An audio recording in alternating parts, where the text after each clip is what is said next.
Darius Vallon crouched in front of the woman chained to the warehouse wall and smiled, the kind of smile that had nothing warm in it. He grabbed her jaw, forced her face up, and looked her in the eyes like she was something he'd already decided to throw away. "You think he's coming for you?" he said. "Kellen doesn't come for people. He replaces them." Then he let go, walked away, left her in the dark. Her name was Elena Voss, and the man who just called her disposable? He was Kellen Thorne's most trusted partner. Bosh, if this kind of story grips you, the kind where loyalty gets tested, betrayal cuts deep, and one woman's survival changes everything, hit that subscribe button right now and follow this story all the way to the end. You will not want to miss what comes next. Drop a like and leave a comment telling me what city or country you're watching from. I want to see exactly how far this story has traveled. The first thing Elena noticed when she woke up that morning, the morning everything changed, was that her coffee had gone cold. That was the kind of detail that would have bothered her once. She was that kind of person. Precise, attentive, someone who noticed when things were even slightly off from what they were supposed to be. She'd built her entire professional reputation on exactly that quality, and for 3 years it had served her well inside the steel and glass tower on Morrison Street where Kellen Thorne ran his empire. She poured the cold coffee down the sink, made a fresh cup, and stood at her kitchen window watching the October rain stripe the glass. She had a 7:45 call to coordinate, a board packet to finalize before noon, and 3 separate meetings to reschedule because Kellen had decided to cancel his Thursday calendar without giving her any reason. That was also the kind of thing she'd gotten used to. He didn't explain himself. He didn't owe her explanations. Her job was to make the pieces fit regardless of what he moved. She was good at making pieces fit. By 8:30, she was at her desk on the 14th floor, headset on, working through a stack of correspondence that had backed up while she'd spent the previous afternoon on a call with Kellen's real estate attorneys. The office around her hummed with the low-level anxiety that always lived in places built on power. Assistants walking quickly, conversations kept just below the volume needed to be overheard, everyone performing calm while quietly calculating. Elena didn't perform anything. She actually was calm. That was rarer than people realized. At 9:10, Marcus Vale stopped by her desk. She hadn't thought anything of it at the time. Marcus was a company executive, one of the faces that appeared regularly in the orbit of Kellen's legitimate business holdings. He wore expensive clothes badly, which was a tell Elena had always noticed. He wanted people to see the money before they saw him. He had the particular energy of a man who was always about 3 steps into a plan he hadn't finished thinking through. "Elena," he set a folder on the edge of her desk. "I need you to pull together the documentation for the Harwick transfer. Kellen said he wants it moved through your office before close of business." She looked at the folder without picking it up. "Kellen didn't mention that to me." "He's in a meeting. I just came from there. I'll confirm when he's out." Marcus's jaw tightened slightly. "It's time-sensitive." "Everything is time-sensitive." She looked at him evenly. "I'll confirm when he's out." He picked the folder back up, smiled in the way that people smile when they're swallowing something they'd rather say out loud. "Fine. Check your encrypted messages. There may be a follow-up from his office. Just wanted to give you the heads up." "Appreciated," she said, and turned back to her screen. She thought nothing more of it. That was the thing about competent people. They stayed focused on what was in front of them, and Marcus Vale had always registered as background noise. Slightly unpleasant, easily managed. She didn't know, sitting there at her desk with her second cup of coffee still warm, that Marcus Vale had already set her up to disappear. The message came through at 6:47 that evening. Most of the office had cleared out by then. Kellen had been in back-to-back meetings since 3 and hadn't come up for air, which meant Elena was still at her desk with her shoes half off and a legal pad covered in notes she'd need to decode in the morning. She was the kind of tired that lived behind the eyes, the specific exhaustion of someone who had spent an entire day managing the invisible architecture that keeps a large organization from collapsing. The message was on the encrypted channel. It appeared to come from Kellen's internal system. It said there were documents, physical documents, that needed to be retrieved from a courier pickup point near the waterfront. It said it was time sensitive. It gave an address. She stared at the message for almost a minute. This was not how they typically did things. Kellen's operation had protocols, and physical pickups at off-site locations at 7 p.m. on a rainy Thursday were not part of those protocols. Elena knew every protocol. She had written half of them. But the message had come through the right channel. It had the right syntax. And she'd spent the entire day watching Kellen alter plans without explanation, so the idea that he'd set up something unusual without looping her in was, if not likely, at least not impossible. She almost called him. She reached for her phone, actually picked it up, his contact already on the screen. Then she thought about the fact that he was still in that meeting, that she'd already interrupted him twice that day for things that turned out to be manageable, and that she was, in the end, a professional who had handled far stranger requests than this. She put her phone down, put her shoes back on, grabbed her bag and her umbrella. She would think about that moment for a very long time afterward, the moment she put her phone down. The address led her to a block near the river where the streetlights were spaced too far apart. She found the building, a squat, nondescript structure that had once been some kind of shipping office, now dark and apparently unused. There was a car parked outside with its lights off, which she registered as slightly odd, and a man standing near the entrance who she didn't recognize. "Elena Voss?" he said. "Yes." "Come inside, the documents are in the back." Every instinct she had fired at once. The animal part of her brain, the part that doesn't care about professional protocols or politeness, sent up a signal that was unmistakably a warning. She stopped walking. "Can you bring them out?" she said. The man looked at her.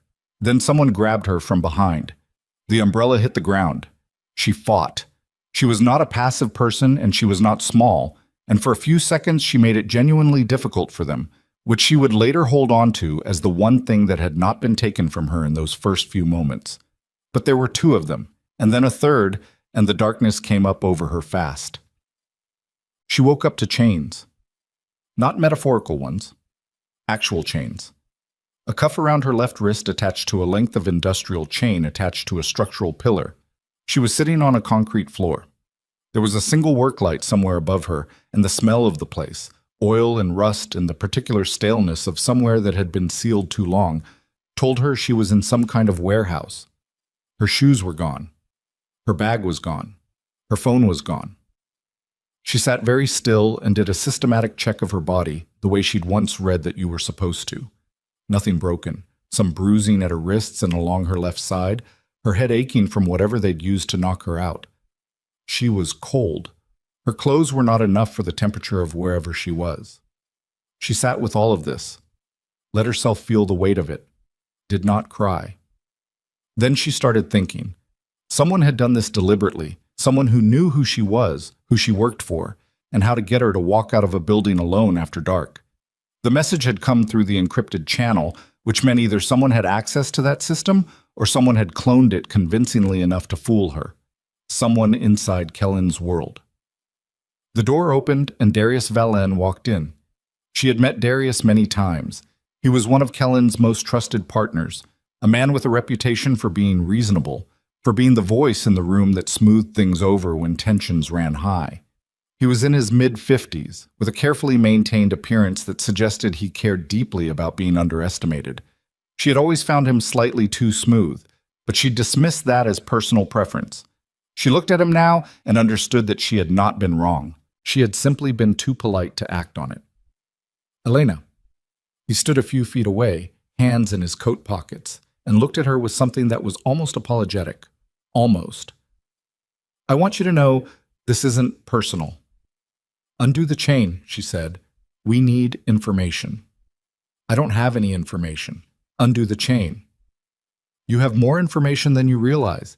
You've been beside Kellen for 3 years. His schedule, his meetings, his financial arrangements. I manage his calendar," she said flatly. "I don't have access to his financial arrangements. You have access to things you don't even know the value of." He crouched down, bringing himself to her level, and she had to resist the urge to pull back. "Documents you've handled, names you've heard, Account numbers that pass through your office on their way somewhere else. I don't know what you're talking about. You will, he said, when you've had time to think. He stood, straightened his coat. Someone will bring you water, he said, as if this were a courtesy that should impress her. We're not animals. You chained a woman to a wall, Elena said. That is the definition of what an animal does. His expression tightened. First real crack in the smooth surface. Get some rest, he said, and left. She sat in the dark and the cold and thought about what she'd seen in his eyes before he turned away. Not cruelty exactly, but something worse. Calculation. The look of a man working through numbers, and she was one of the numbers. 6 weeks. That was how long it lasted. She lost track of days quickly. There were no windows, the light never changed, and the only way to mark time was by when food appeared and when Darius or one of his people came to ask her the same questions she kept answering the same way. She knew nothing. She had access to nothing. She was a secretary, not a partner, not a confidant, not a vault. They didn't believe her. Darius came every few days. He was always controlled, always almost polite, always pressing the same points with slight variations as if he believed a different angle would eventually produce a different result. She began to understand that he was not stupid. He was certain. He had decided, based on whatever logic had brought him to this, that she was withholding, and certainty in the wrong direction was its own kind of dangerous. The others were less controlled. One of them, a younger man who came with the food and tried to use the isolation as leverage, told her that Kellen wasn't looking for her, that as far as her boss was concerned, she'd just quit, gone, moved on. She didn't believe him. She held on to not believing him with both hands in the dark. But weeks passed, and the floor stayed cold, and her wrist had a permanent mark from the chain. And believing something in the dark, when you can't see anything to confirm it, is harder than anyone who hasn't done it can understand. She started talking to herself, not because she'd lost her mind, but because the silence was the thing she fought the hardest. She went through every meeting she'd ever organized, every document she'd ever handled, every conversation she'd overheard or been part of, not to find the information Darius wanted. She genuinely didn't have it. But because keeping the details of her life organized in her head meant she still had a life. She still existed somewhere beyond these walls. She thought about Kellen more than she expected to, not in the way that fear produces fantasies of rescue. Not exactly. But she thought about the version of him she actually knew, the one that existed behind the version everyone else saw. The way he'd once told her quietly, after a particularly brutal week, that he didn't know what he'd do without her holding things together. The way he never said thank you in words, but made sure she had what she needed before she knew to ask. The way he looked at her sometimes like she was the only still thing in a room full of motion. She thought, if anyone was going to come, it would be him. She thought, but maybe they're right. Maybe no one is coming. Then the door opened. It wasn't Darius. The sound was wrong, too fast, too many footsteps. The kind of noise that a situation makes when it tips from control to something else entirely. She heard voices, not calm ones. Then the warehouse door at the far end blew open and light came through it, real light, from outside. And in the middle of that light, standing perfectly still while everything moved around him, was Kellen Thorne. She had seen him in every kind of situation, boardrooms, crisis meetings, the moments when everything went wrong and someone had to hold the room together. She had seen him cold, calculating, furious in that contained way of his where the temperature dropped instead of rose. She had never seen him like this. He was moving before anyone spoke, crossing the warehouse floor with a focus that wasn't anger exactly. It was something past anger, something that had burned through anger and come out the other side as pure, undecorated purpose. His eyes found her immediately, and for 1 second, just one, something crossed his face that she didn't have a word for. He crossed to her in 6 steps, crouched down. His hands went to the chain at her wrist, and he looked at it, and then he looked at her face, and his jaw was so tight she could see it in the low light. "Don't," she said, because she could see him about to ask if she was all right, and she was not ready for that question. He didn't ask. He produced a key. Had he gotten it from one of the men outside? She didn't know. Didn't ask. He worked the lock on the cuff with the kind of focused precision she recognized as the thing he did when he was keeping himself from doing something else. And when the chain fell away, she felt the absence of its weight as something almost physical.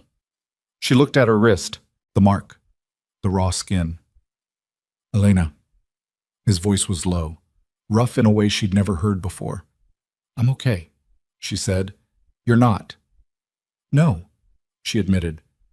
I'm not. But I'm here. He stood and she tried to stand with him, and her legs didn't cooperate immediately. 6 weeks of limited movement. And he caught her arm, steadied her, didn't make a production of it. There were people around them, his people, she understood now.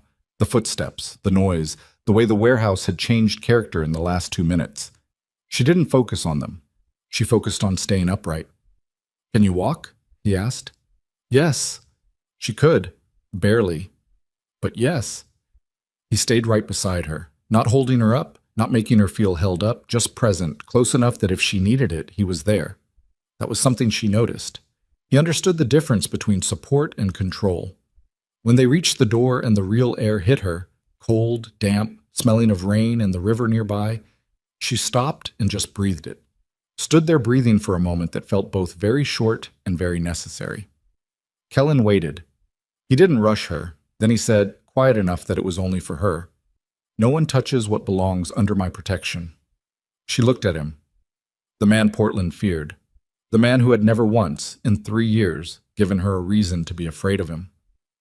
How did you find me? She asked. That's a conversation for later. Darius? I know. Something moved in his face. Fast, controlled, then gone. I know. She understood then, from the way he said it, from the precise, deliberate weight of those 2 words, that Darius Vallon had run out of time without knowing it. Come on, Kellen said. Let's get you out of here. She walked out of that warehouse on her own 2 feet. She made sure of it. The drive to his estate took 40 minutes.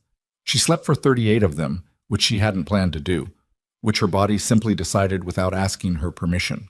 She woke up as the car slowed and sat up straight and looked out the window at the lights of the house, and for a moment she couldn't locate herself in time or place. Then she remembered all of it, quickly, the way memories come back when your guard is down. Kellen was already out of the car. He opened her door himself, which he had never done in 3 years, and held it without saying anything. I can manage, she said. I know, he said. I'm holding the door. She got out. The doctors were already there, 2 of them, waiting in a room that had been prepared with the kind of thoroughness she recognized as Kellen's particular style. Everything that could be anticipated had been anticipated. She was examined, cleaned up, given clothes that fit, given food that was plain and warm, which was what she'd actually wanted and hadn't known how to ask for. At some point, sitting in a chair with a blanket around her shoulders and a bowl of soup she'd eaten half of, she realized her hands were shaking. Not from cold, from the particular adrenaline drop that happens when the danger is over and your body finally believes it. She pressed them flat against her thighs and breathed through it. Kellen came in later. He stood in the doorway and didn't come in unless she indicated he could, which was something she noted and filed without comment. How are you doing? He asked. Honestly? Always? I'm angry, she said. I've been angry for 6 weeks, and I kept it somewhere I could use it, and now that I'm out, I don't know what to do with it. He was quiet for a moment. That's probably the healthiest thing you've said since I found you. What happens now? She asked. Now you rest. And Darius? His expression shifted. Careful. Controlled. The face he wore when he was making a decision he'd already made. Darius is my problem, he said. He said you weren't looking for me, Elena said. He said you didn't care. The silence that followed that sentence was not comfortable. It was the kind of silence that forms around something significant. He was wrong, Kellen said finally. Simple, no embellishment. She nodded slowly, looked down at her hands, still. There's more to this than him, she said. It wasn't a question. Yes. Tell me. Not tonight. Kellen. Elena. He said her name the way he said very few things, directly, without softening, without performance.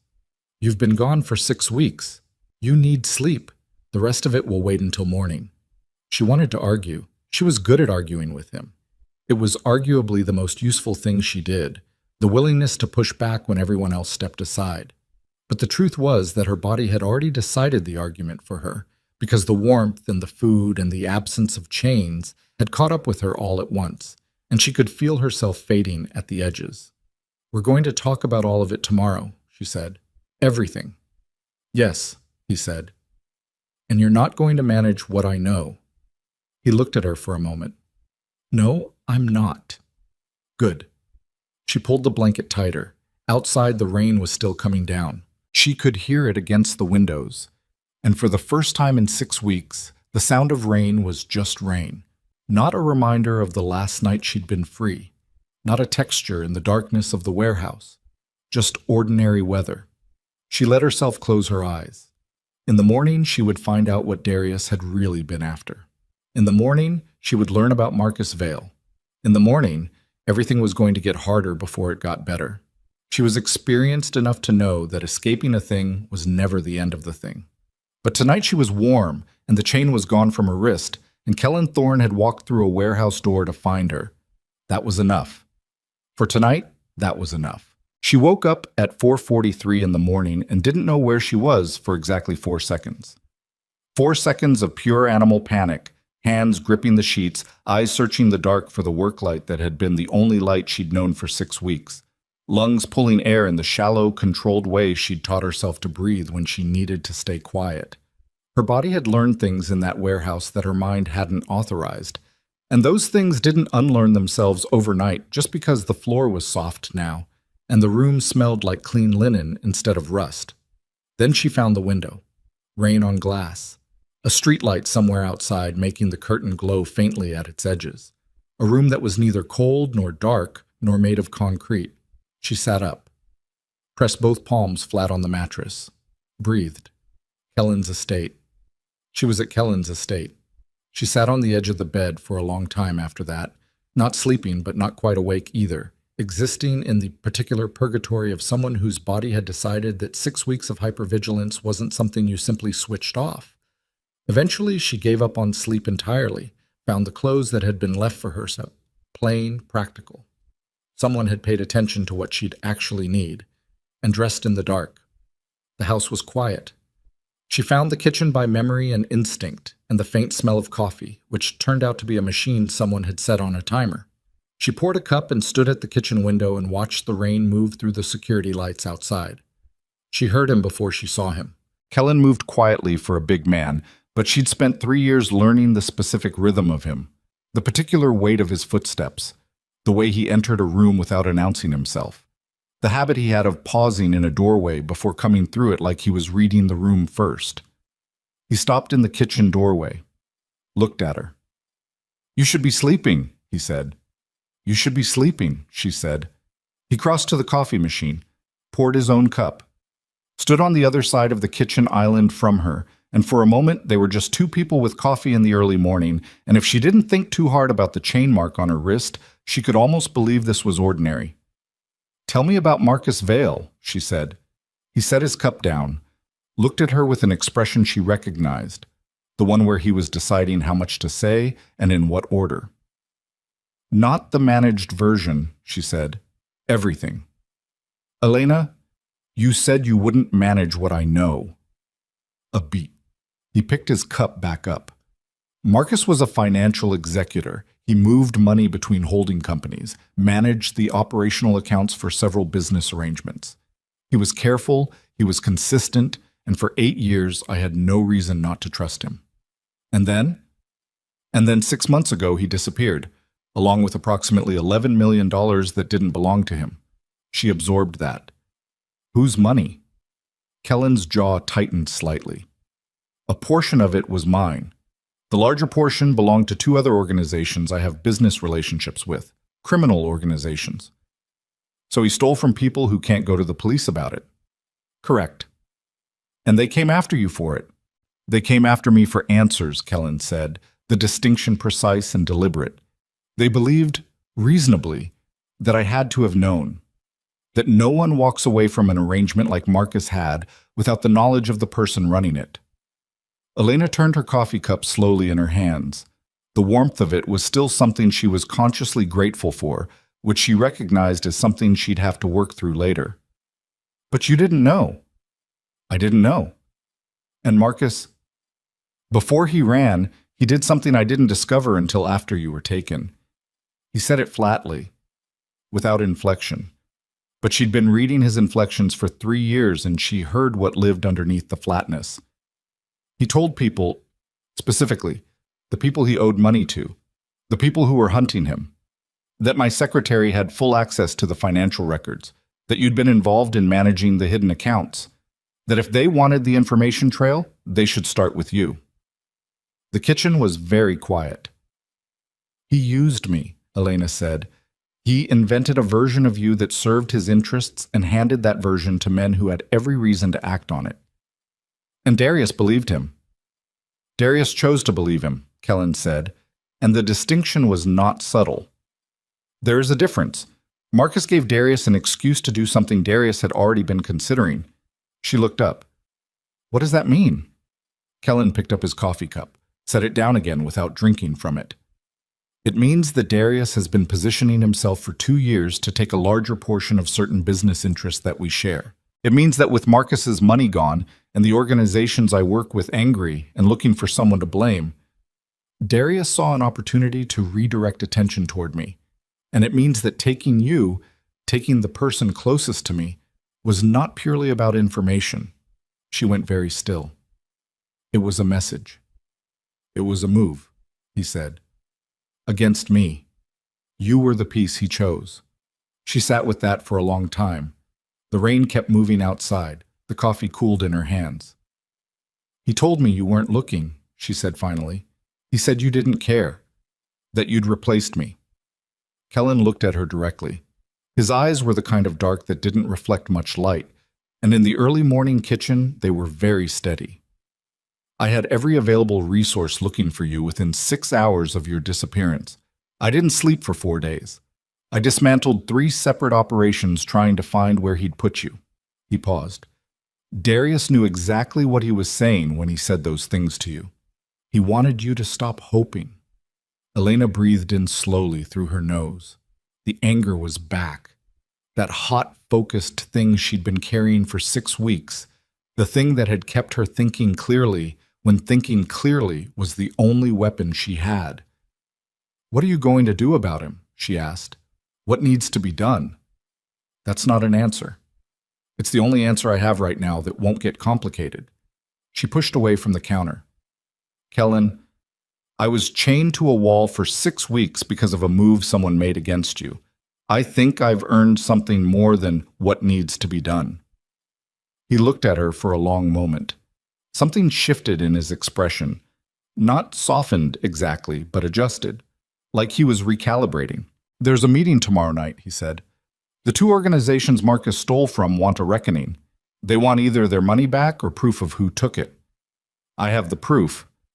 I've spent 6 weeks building a financial case that shows exactly where Marcus moved the money and that I had no part in it. He paused. But Darius is going to be at that meeting, and Darius has his own version of events that he's spent 6 weeks preparing. He's going to try to pin it on you. He's going to try to finish what he started. She looked at him. And me? You, Kellen said carefully, are going to stay here, where it's safe, while I deal with this. She almost laughed, not with humor.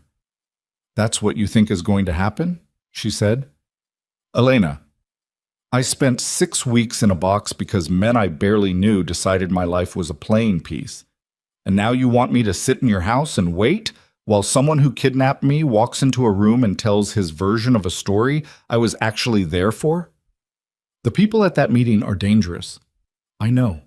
I know exactly how dangerous they are, Kellen. I've had 6 weeks to think about nothing else. She set her cup down on the counter, hard enough that it clicked against the stone. You are not locking me up in a nicer building and calling it protection. The silence between them was the kind that has weight. You're not ready, he said. Don't tell me what I'm ready for. You've been out of that warehouse for 12 hours. And in 12 hours, I've slept, eaten, and had this conversation, and I'm still the most organized person in this building. Don't make me less than I am because what happened to me was hard. It was hard. That doesn't mean I'm broken." Kellen was quiet for a long time. Long enough that the rain shifted and the security lights outside flickered and the coffee machine clicked off its warming cycle. "I hear you," he said finally. "Good." She picked up her cup again. Her hands were steady. "Now tell me everything else." He told her everything else over the next 2 hours. They moved from the kitchen to his study, a room she knew well from 3 years of bringing him briefs and correspondence and the occasional argument. And he laid it out the way she'd always appreciated, in order, without softening the difficult parts, without curating the information to produce a specific reaction from her. Marcus Vale had been skimming for years before the large theft. Small amounts, carefully routed, the kind of thing that only showed up if you were looking for it specifically. He hadn't been looking because Marcus had been with him long enough that looking had felt unnecessary. That was the mistake, and Kellen named it as a mistake without dressing it up as anything else. The 11 million had been moved through 6 different accounts across 3 countries in a span of 48 hours before Marcus went dark. The money was largely gone. Some of it recovered, most of it layered through transactions designed to make recovery impossible in any practical time frame. What remained was the question of responsibility, and that was the question that had made Elena a target.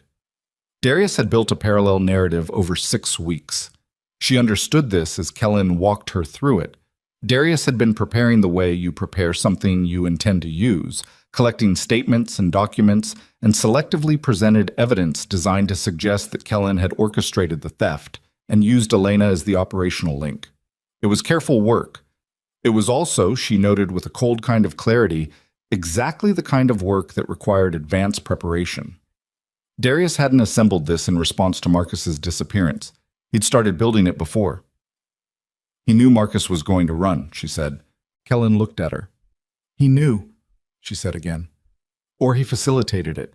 This isn't opportunism, Kellen. This is a plan. Marcus running created the opening, but Darius didn't scramble to use it. He was ready. The narrative was ready. Taking me was already in the plan." Kellen was quiet for a moment that had a particular quality to it. The kind of quiet that means someone is integrating something they hadn't fully faced yet. "Yes," he said, "you already knew that." "I suspected it." "How long?" He met her eyes. "About 3 weeks in." 3 weeks. She absorbed that.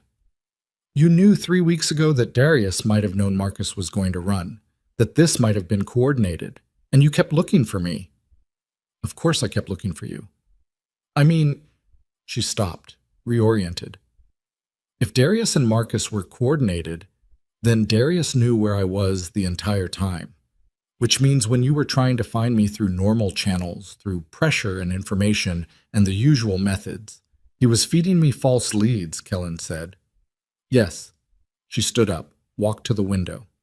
Outside, dawn was starting to show at the edges, the sky going from black to the particular gray-blue of Pacific Northwest mornings. "He fed you bad information for 6 weeks," she said, "while I was 10 miles from this office." 14 miles. 14 miles. She turned around. "How did you finally find me?" "One of his own people." Kellen's voice was flat in the way that concealed something much sharper underneath. A man who'd been in Darius's operation for 11 years and decided that whatever was happening in that warehouse had gone on long enough. "Someone turned." "Someone had a daughter about your age," Kellen said. "He told me where you were at 8 o'clock last night. We moved at 9. She stood there with that for a moment. The specific human detail of it, a man with a daughter, a moral line he couldn't quite cross, landed differently than the rest of it, more quietly. "I want to know his name," she said. "Why?" "Because I want to know the name of the person who ended it." Kellen looked at her for a moment. "Raymond Chu." She filed it away, said nothing else about it, turned back to the window. "The meeting tomorrow night," she said. "What do you need from me?" "Elena, not asking for permission, asking what you need." Another one of those weighted silences. She'd gotten good at waiting them out. She'd had practice, the kind no one wanted. "There are financial records that pass through your office. he said slowly. Documents you handled, logged, and filed that form part of the chain of evidence I need. Legitimate records. But the only person who can authenticate the handling sequence, who touched what, when, in what order, is you. Because I'm the one who processed them. Because you're the one who processed them. She turned from the window. So you need me at the meeting. I need your testimony, your authentication. Yes. And Darius knows this. Darius knows this. She sat back down across from him, looked at him steadily. He kidnapped me to keep me out of exactly this kind of moment. Yes. Then showing up is the only thing that makes sense. Kellen leaned forward, set his elbows on the desk. The two organizations at this meeting are not businessmen, Elena. They are not patient, and they are not predictable, and if things go wrong in that room, things go wrong in rooms. That's the nature of rooms. She held his gaze. I know who you are, Kellen. I know what you do. I have spent 3 years managing your life and protecting your schedule and fielding calls from people who would never make the guest list at a charity dinner. I am not naive about what your world contains. I was never naive about it. You never had to be inside it before. I was inside it the moment Darius decided I was useful. Her voice was level. That happened 6 weeks ago. I didn't choose it, but I'm in it now, and the only way out is through. He looked at her for a long time. His face did the thing it sometimes did, the tightening along the jaw, the slight pull around his eyes, the specific expression that meant he was fighting between what he wanted to do and what he understood he couldn't. All right, he said. It came out quiet, heavier than 2 words usually sounded. All right, she confirmed. The day passed in a controlled kind of tension that Elena recognized as Kellen's version of preparation. People came and went from the estate. Men she didn't know, a woman in her 40s who turned out to be a financial analyst and who spent 3 hours with Kellen behind a closed door, a lawyer who arrived at noon and left at 3 with a briefcase and an expression that suggested he'd been having a better week before this meeting. Elena spent the morning reviewing documents. Kellen had the records brought to her own records, the ones from her office, neatly assembled, and she went through them with the systematic focus that had always been her particular strength. She was looking for her own fingerprints in them, the specific traces that would tell her what she could authenticate and what the limits of her testimony would be. She found something else instead. It took her the better part of 4 hours to see it, partly because it was designed not to be seen. But she'd processed every document in this stack personally, and she knew her own filing sequences the way she knew her own handwriting, and there was a pattern in the dating stamps that was wrong. Not dramatically wrong, subtly wrong. The kind of wrong that required you to know the original sequence intimately. 3 documents had been backdated, not forged outright. The paper was correct, the signatures were correct, the formatting was precise. But the timestamps embedded in the digital filing system didn't match the physical stamps on the paper copies. Someone had altered the physical dates after the digital filing had already occurred. Someone who had access to her office. Someone who had access to her office after she disappeared. She sat with that very carefully, went through it again, then again. Then she picked up the phone Kellen had given her and called his direct line. He picked up on the second ring. The records, she said. 3 of them have been altered. The Meridian transfer, the Coastal Holdings filing, and the November reconciliation document. Someone changed the physical date stamps after I filed the digital versions. A silence. Then, you're certain. I created the filing system. I'm certain. How recently? She looked at the timestamps again. The digital originals are from 14 months ago. The physical alterations would have had to happen in the last 8 weeks. The ink oxidation is different, marginally, but I know what that paper looks like when it's been sitting for over a year. Elena. His voice had shifted. If those documents are altered, then someone in your organization did it while I was gone. Someone who knew exactly what they were building toward. She paused. And someone who needed those specific documents to place me in the chain of handling for transactions I never actually touched. The silence that followed was different from the previous ones. It had a different texture, the kind of silence that forms when the shape of something becomes visible all at once. Bring me the documents, Kellen said. I'm on my way. She gathered the 3 files, stood up, looked at the mark on her wrist, fading now but still there, the particular color of something that had been held too tight for too long. Someone had not just kidnapped her.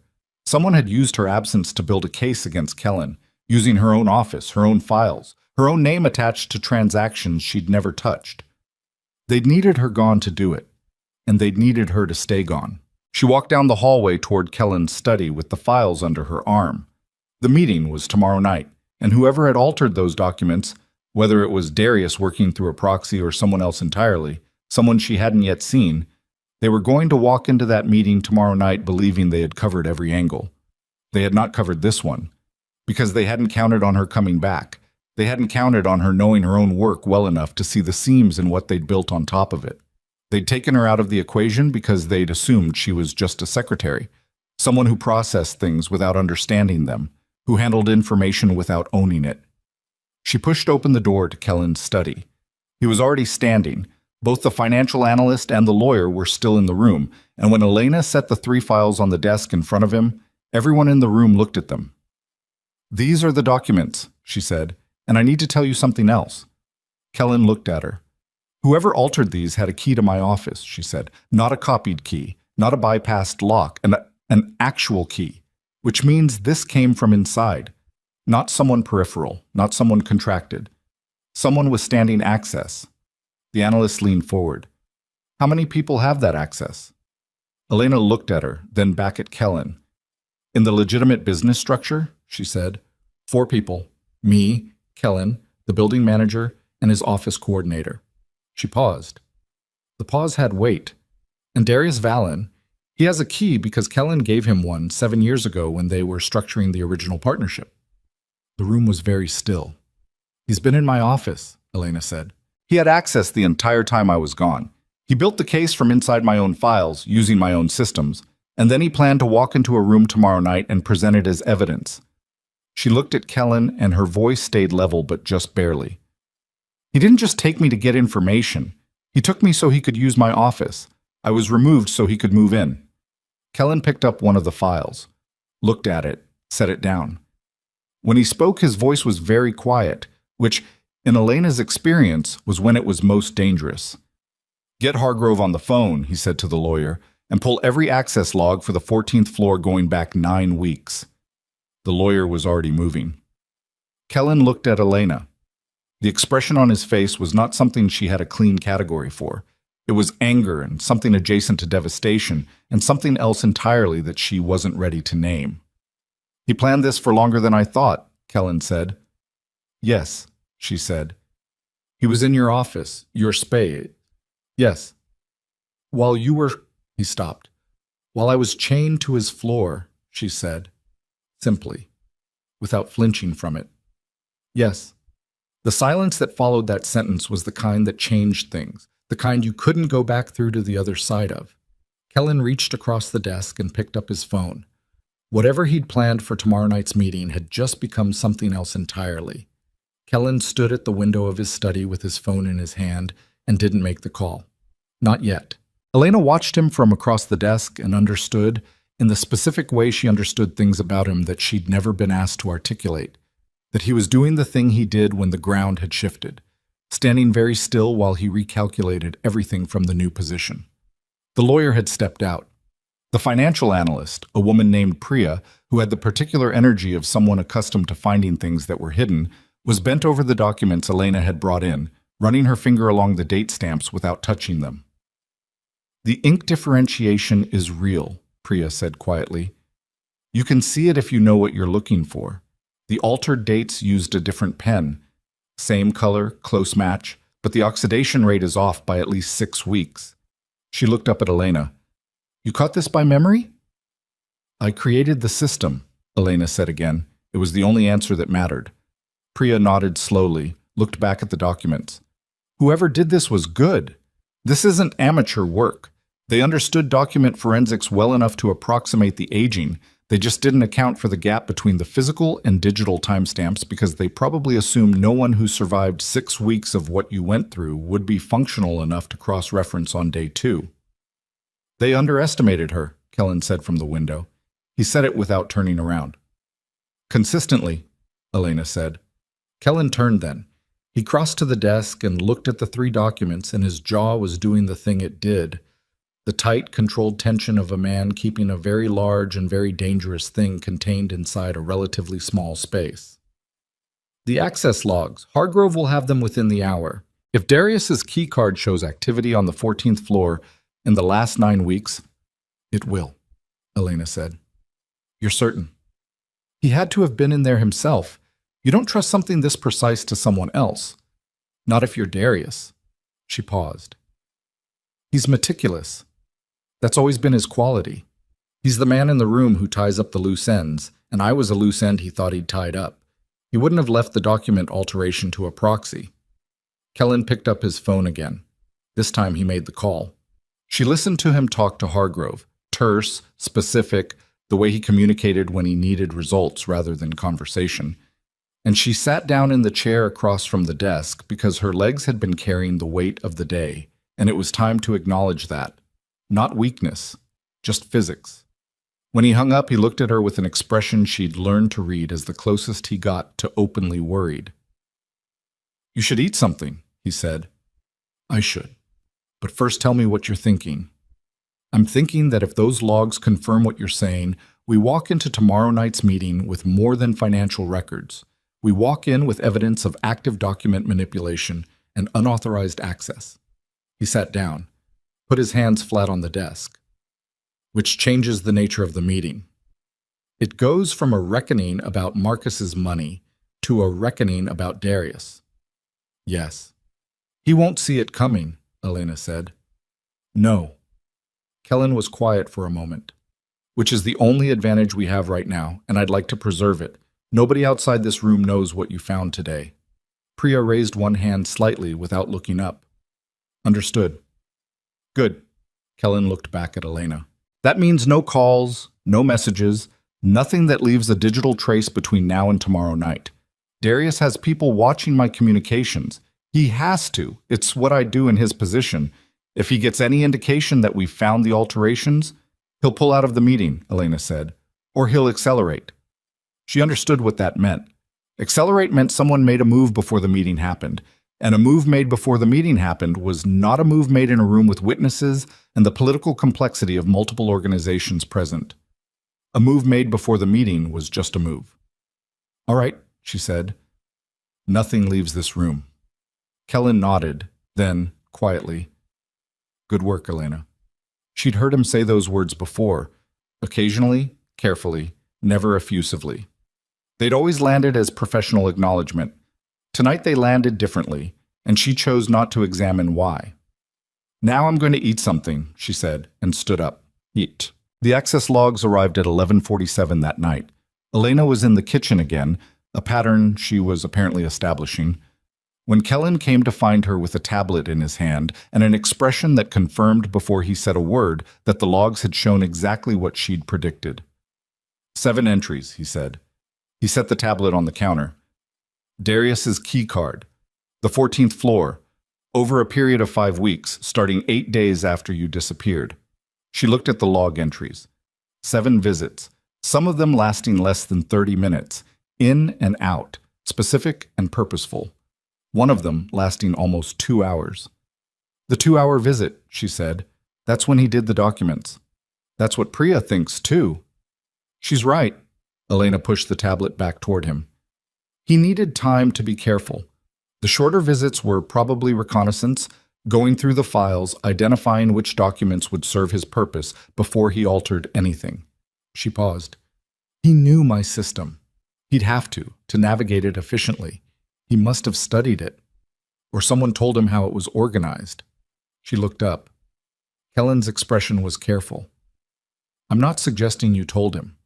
I'm saying someone with knowledge of your filing system helped him navigate it. She thought about that, went through the list in her head, who had spent enough time in her office, who had seen her work the system, who would know the organizational logic well enough to give Darius a roadmap. It wasn't a long list, but it wasn't as short as she'd like. I'll need to think about that, she said. Take your time. We have until tomorrow night. She almost laughed. That's a very specific amount of time. It is. He leaned against the counter across from her. In the kitchen light, he looked like what he actually was, a man who hadn't slept enough in weeks, who'd been carrying something heavy for longer than was sustainable, who was very good at not showing it and therefore showed it only in small ways that required knowing him to see. The particular tension across his shoulders, the slight hollowness around his eyes. "When did you last sleep?" she asked. "I sleep." "That's not an answer." "It's the answer I have." She looked at him steadily. "Kellen, after tomorrow night, however tomorrow night goes, you need to sleep." "Noted." "I mean it." "I know you do." Something in his expression shifted in a way that was hard to categorize. "You've always meant what you said. It's one of the things that made you—" He stopped. "Made me what?" He looked at the counter, picked up his coffee cup, set it down. "Irreplaceable," he said finally. Simple, without any apparent effort to make it land a particular way, which made it land harder than if he'd tried. She didn't respond to it directly. She filed it in the part of her that was keeping track of things she'd examine later, when the immediate situation wasn't requiring everything she had. "Get some sleep," she said instead. "I'll be here in the morning." He looked at her for a moment. "Yeah," he said. "I know." Morning came gray and deliberate, the way Pacific Northwest mornings did in October, and Elena was up before it fully arrived, sitting at the desk in the room they'd given her, going through a list she'd been constructing in her head since 3 a.m. Who knew her filing system? The list had 5 names by the time the sky went from black to gray. 5 people who'd spent enough time in proximity to her work to understand the organizational logic. She went through each one systematically. Motivation, access, relationship to Darius, anything that didn't fit. 4 of the 5 she eliminated without difficulty. The 5th sat there and wouldn't move. His name was Conrad Reyes. He was the office coordinator, the position that sat directly below Elena in the administrative structure, the person who handled the overflow of her work when the volume exceeded what one person could manage. He'd been in that role for 14 months. He was 26, efficient, quietly ambitious in the way that young men in proximity to power often were, and he had been the person who, in Elena's absence, would have been responsible for maintaining the administrative function of Kellen's legitimate office. He would have been there during all 7 of Darius's visits, potentially before them, if Darius had made contact, if someone had reached out with an offer that a 26-year-old coordinator in a frightening organization might find difficult to refuse. She sat with this for a long time. Then she wrote his name at the bottom of her list and put the list in her pocket. The meeting was scheduled for 9 p.m. at a location that Kellen described only as a private venue on the east side, which Elena understood to mean a place without public record or public access, the kind of location that existed in the operational margins of the kind of business relationships being discussed. They spent the day in preparation. Kellen's team, the people she was beginning to map as the inner operational circle she'd always known existed but never directly intersected with, moved through the estate with the controlled urgency of people executing a plan that had to be exactly right. Priya had spent the night with the documents and produced a forensic summary that was, Elena thought, genuinely impressive work. Clear, specific, defensible. The lawyer Hargrove arrived at noon with a second opinion that confirmed everything. Elena spent 2 hours with Kellen going through the authentication sequence she'd be providing at the meeting, the specific chain of handling for the legitimate documents, the filing timestamps, the processing notes she kept that created an independent verification trail. She knew this material the way she knew her own hands. It was not going to be difficult. What was going to be difficult was everything else. At 4 in the afternoon, Kellen's phone rang. He looked at the screen. Something changed in his face, small, fast, contained. He took the call in the hallway, which he did when he needed to be somewhere she wasn't, which he did rarely. She waited. Heard the low murmur of his voice through the door, but not the words. Heard a particular quality in the murmur that she recognized as the sound he made when he was receiving information that required him to stay still and not react. He came back in 4 minutes, sat down across from her, put his phone on the table face down. "Tell me," she said. "That was a contact inside the Solano organization. One of the two groups at tonight's meeting. He paused. Darius reached out to them last night, privately, outside the meeting structure. She felt something cold move through her chest. What did he offer them? He offered them me, Kellen said simply. He told them that he has evidence, the altered documents, your name on the handling chain, that proves I orchestrated the theft with Marcus and then had Marcus removed to protect myself. He told them that tonight's meeting is a setup, that I'm planning to use the meeting to redirect blame and walk away clean. He looked at her. He told them that the only way they recover their money is if they act before the meeting ends.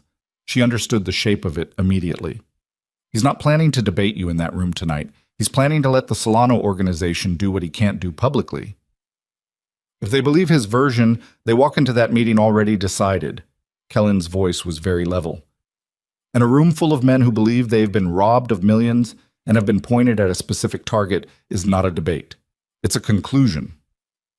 Can you contact the Solano organization directly, counter his version before tonight? I tried. My contact says they've already closed the channel. They're not taking communication from me or anyone connected to me until after the meeting. He looked at her. Darius is good. He's been planning this for a long time, she said. Yes. So he feeds them a version of tonight that primes them to act. He shows up to the meeting with his altered documents. And by the time I stand up to authenticate the real chain of handling, she stopped. They won't believe you, Kellen said, because Darius will have already told them that your testimony is part of my plan, that you're loyal to me, that anything you say is fabricated. He's discredited me preemptively. He's discredited both of us. And the moment the meeting turns, we can't prove anything in real time, she said. The forensic summary, the access logs, that all takes time to present, time to absorb. If they walk in already decided, they won't sit through a presentation, Kellen said. No. She stood up, walked to the window. The rain had stopped, but the sky was still low and heavy, the light the color of old pewter. There has to be something he hasn't covered, she said. He's thorough, but he's not. There are limits. He built this on a framework that required me to stay gone. He built it on altered documents that he thought no one would authenticate because I was the only person who could. He built it on a version of events that only holds if no one in that room knows the access logs exist. She turned around. Who in the Solano organization does he not control? Who in that room owes him nothing? Kellen was quiet for a moment. There's a man who'll be there. Victor Lane. He runs the financial side of the Solano operation, and he is constitutionally incapable of accepting a version of numbers that hasn't been verified independently. Darius knows this, which is why he'll try to move the meeting past the financial evidence quickly, frame it as settled, push toward the conclusion. But if Victor Lane sees the access logs... Victor Lane is a man who follows a paper trail the way some men follow religion, Kellen said. If he sees authenticated proof of document manipulation, key card logs, timestamp discrepancies, forensic verification, he will stop the room. Can you get the logs and Priya's summary to him before tonight? He won't accept direct contact from me. Not now. Kellen stood up. But there might be another way. He looked at her. You said Conrad Reyes.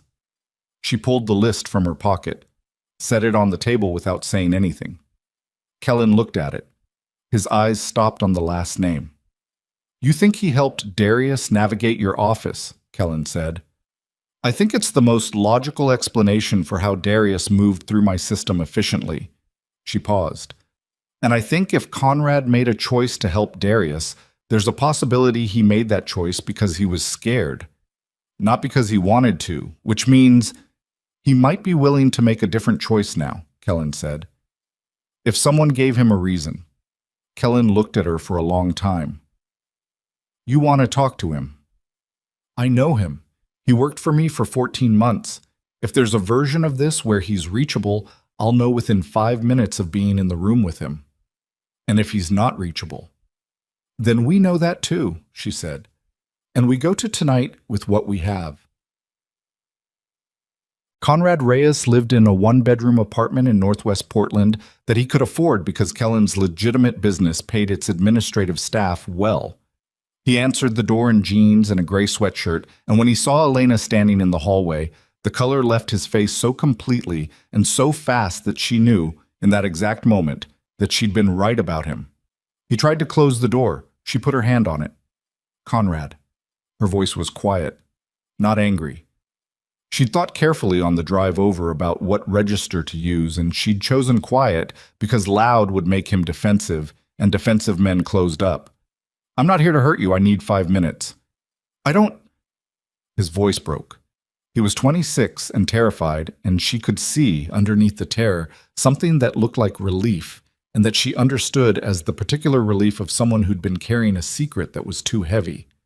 "I don't know what you think. I know about the visits," she said. 7 of them. I know he was in my office. I know he needed someone to navigate the system." She paused.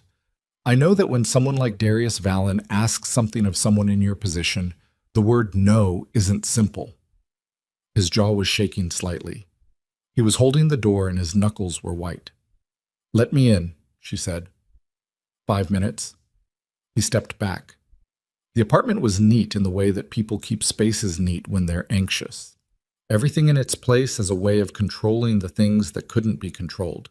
He stood in the middle of his living room and didn't offer her a seat, and she didn't take one.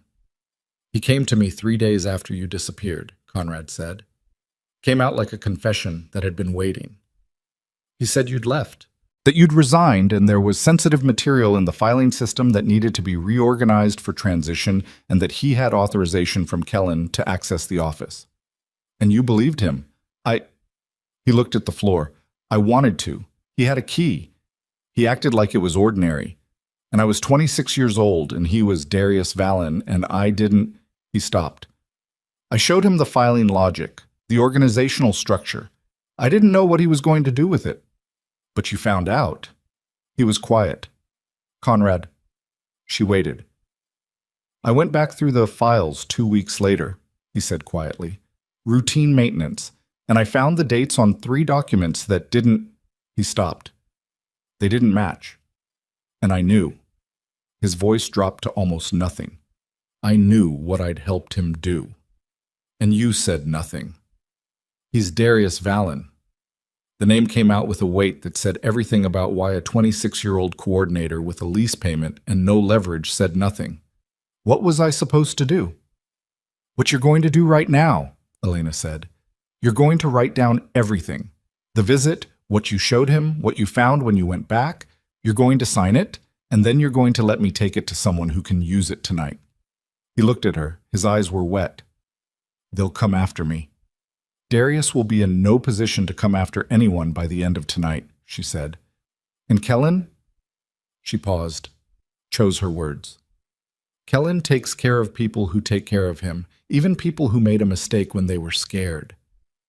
"You can promise that?" She looked at him steadily. "I can tell you that in 3 years I have never seen him punish someone for being afraid. I've seen him punish disloyalty. There's a difference, and you know which side of that line you're on right now." Conrad Reyes sat down on his couch, put his face in his hands, stayed there for a moment that felt long and necessary. Then he stood up, went to the kitchen counter, and picked up a pen. Quote. They had Conrad's statement, and they had 40 minutes before they needed to leave for the east side when Kellen's phone rang again. This time, he didn't step into the hallway.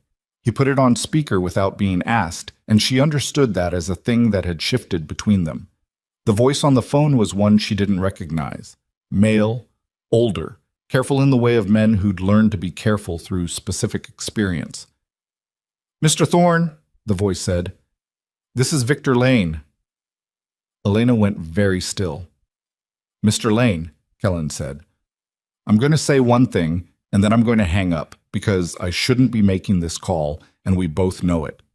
A pause. "Darius Vallon called our principal this morning with a version of tonight that doesn't hold up to scrutiny. The Harwick transfer dates he's presenting don't reconcile with our own records of the transaction. I've been looking at this for 6 hours. Another pause. "If you have the actual documentation, bring it tonight. I will make sure it is heard." The call ended. The room was quiet. Then Elena said, "He found the same discrepancy we found." "Darius built his case on documents he altered," Kellen said. "He didn't know that some of those transactions had independent verification on the Solano side." He thought he'd covered everything. He thought he'd covered everything, Kellen confirmed. She looked at the time. 38 minutes. We need to go, she said. Kellen picked up his jacket from the chair, looked at her. You ready? She thought about the warehouse, the chain, the cold floor and the work light and the weeks of Darius's voice asking questions she didn't have answers to.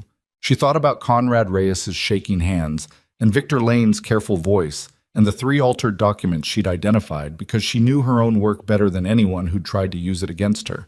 She picked up her bag. I've been ready, she said, since the moment you cut that chain. They walked out into the heavy Portland evening, the sky pressing low and dark over the city, and somewhere across town Darius Vallon was sitting in a car or a room or a carefully prepared position, believing that he had accounted for every variable, that the woman he'd left in the dark was still in the dark, that the version of tonight he'd engineered over weeks of meticulous planning was about to unfold exactly as designed. He did not know about Conrad's statement. He did not know about Victor Lane's call. He did not know that Elena Voss had spent 14 months building a filing system so precisely organized that his tampering had left fingerprints she could read like a signature. He had made the mistake that careful men sometimes made when they planned too thoroughly. He had planned for the version of reality he understood, and he had not left room for the version where the piece he'd removed came back knowing exactly what had been done with her absence. The car pulled onto the bridge over the Willamette, and the city lights reflected in the water below, and Elena sat with her hands in her lap and her jaw set, and somewhere between the bridge and the east side, she made a decision that had been building since she woke up on a cold concrete floor 6 weeks ago and decided not to stop thinking. She was not walking into that room as a witness. She was walking in as the person who had survived what Darius built, understood what he'd constructed, and was now going to dismantle it in front of the men he'd recruited to finish her off. The car stopped. Kellen looked at her across the seat. Whatever happens in there, he said, stay close. Whatever happens in there, she said, let me speak first. A beat. He nodded. She got out of the car and walked toward the building where Darius Vallon was waiting, and for the first time in 6 weeks, she was not afraid. And that absence of fear was not the absence of understanding what she was walking into.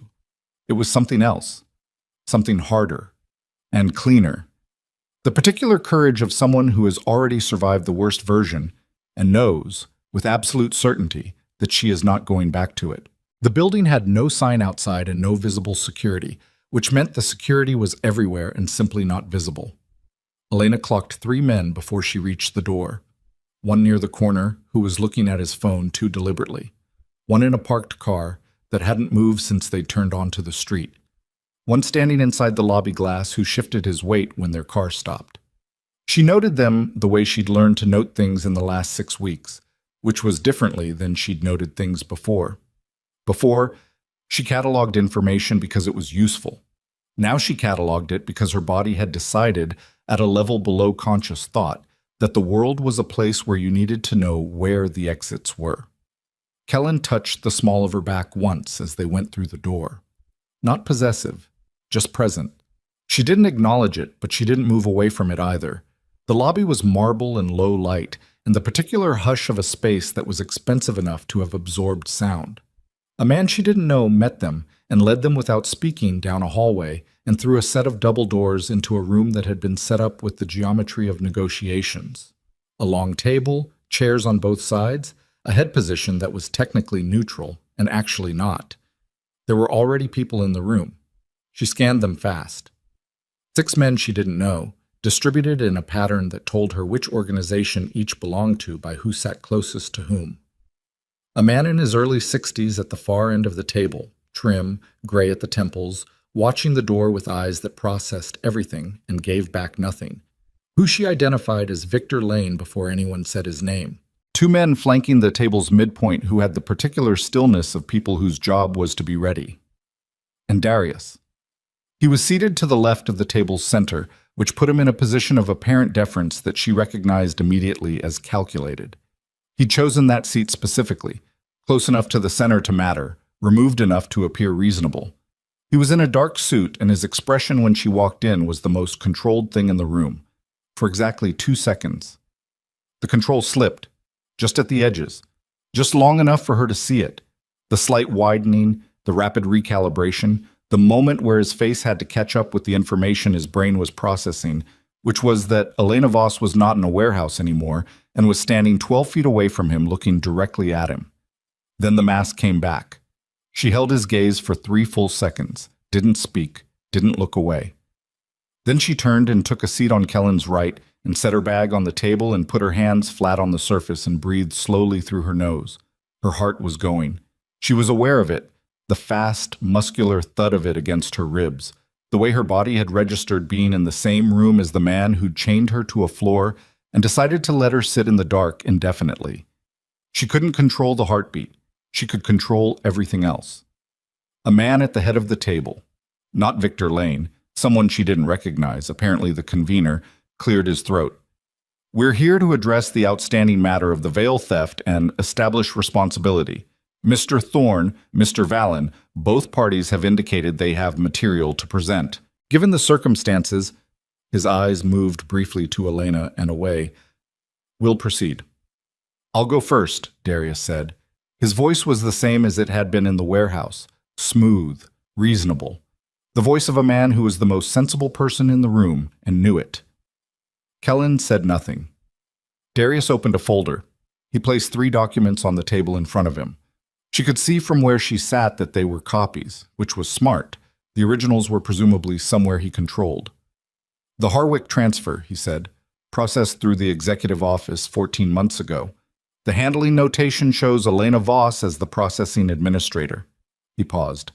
"The Coastal Holdings filing, same administrator, same office, with a dating signature that places this document in a chain of transactions that connects to the Veil accounts." He placed the 3rd document.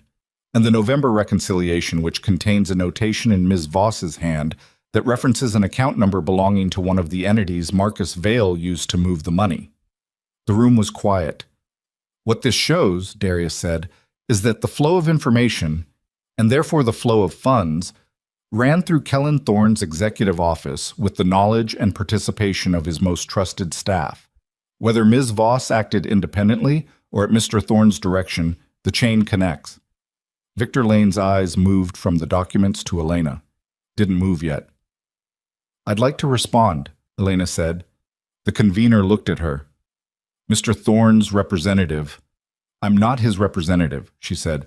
"I'm the administrator those documents reference, the person whose name is on them. I'd like to speak to them directly." A small silence. The convener looked at Kellen. "Let her speak," Kellen said. Darius's expression didn't change. He leaned back slightly, crossed one hand over the other on the table, the posture of a man who was comfortable because he'd already anticipated this. "The documents Mr. Vallon has presented are altered," Elena said. She said it without preamble, without building to it. Clean and direct. "The physical date stamps on all 3 were changed after the original digital filing. The originals exist in our system with timestamps that predate the dates shown on those copies by between 6 and 11 months. No reaction from Darius. She'd expected that. "I know they're altered," she continued, "because I created the filing system they exist in. I know my own organizational logic. And when I reviewed the physical copies against the digital originals yesterday, the discrepancy was clear." She opened her bag and removed Priya's forensic summary, placed it on the table and pushed it toward the center. "This is an independent forensic analysis prepared by a financial document examiner. It details the ink oxidation differential between the original stamps and the altered ones, the timestamp gap between the physical and digital records, and the conclusion that the alterations occurred within the last 9 weeks. Victor Lane reached forward and picked up the summary before anyone else moved. Darius uncrossed his hands. "A document prepared by someone in Thorne's employ. Priya Mehta," Elena said. "She was contracted independently for this analysis. Her credentials are on the front page. You're welcome to contact her directly." "The point," Darius said, his voice still controlled but with something moving under it now, a current she could feel from across the table, "is that Ms. Voss's testimony is inherently biased. She works for Kellen Thorne. She has every reason—" "She worked for me," Elena said. Past tense. Deliberate. She saw him register it. "For 3 years," she continued, And in 3 years, I processed thousands of documents, managed hundreds of transactions, and maintained a filing system that has never once had an irregularity identified until the 9 weeks I was held in a warehouse by your people. She let that land. Let the room hear it. While I was gone, someone accessed my office 7 times using a keycard registered to Darius Vallon. The building access logs for the 14th floor confirmed those visits. She produced the logs, placed them on the table. 7 entries over 5 weeks, one of them lasting nearly 2 hours, long enough to carefully alter the dating on 3 documents and approximate the paper aging. The room had changed. She could feel it. The specific change that happens when information shifts the gravity of a space, when the people listening recalibrate what they thought they were in the middle of. Darius stood up. "This is fabricated," he said. The smoothness was fraying now. Not gone. He was too disciplined for that. But fraying at the edges in a way she recognized as the sound of a prepared position beginning to fail. These logs could have been— "Sit down, Darius." Kellen's voice. Low, not loud. The kind of voice that didn't need volume because it carried weight instead. Darius didn't sit. "The keycard logs are from the building management system," Kellen said, "which runs on a separate server maintained by an independent facilities company. My organization does not have administrative access to that system. Darius knows this because he was involved in selecting that company 8 years ago, specifically because of the independent verification it provided." He paused. "Would you like to explain to everyone in this room why your keycard appears on those logs, Darius?" 7 times. In the office of the woman you were holding in a warehouse. The silence that followed was the kind that felt physical. Darius's jaw moved. He was running calculations behind his eyes. She could see it. The rapid internal motion of a man restructuring in real time, looking for the angle, the redirect, the version of this that still worked. He'd built something meticulous, and it was coming apart from a direction he hadn't protected, and she could see the exact moment he decided to stop defending and go offensive. "You're a loyal woman," he said. To her. Directly. "I'll give you that. 6 weeks in a box and you walk in here and perform for him like nothing happened." His voice had changed. The reasonable warmth was gone. What was underneath it was colder. "You know what's interesting, Elena? The people who are most loyal are usually the people who don't know enough to know better." She looked at him. "Or the people who know exactly enough." "You have no idea what Kellen is." He said it to the room now, his voice rising slightly. Not losing control, she realized, but making a choice to perform emotion, which was different and more dangerous. "You have no idea what this man has done, what he's built, what he's buried. You think he came for you because you matter to him?" He laughed. It was a real laugh, which was the worst kind. "He came for you because you were loose information, because you were out there, uncontrolled, and he needed to know what you'd said and to whom." She felt the room shift again. Different direction.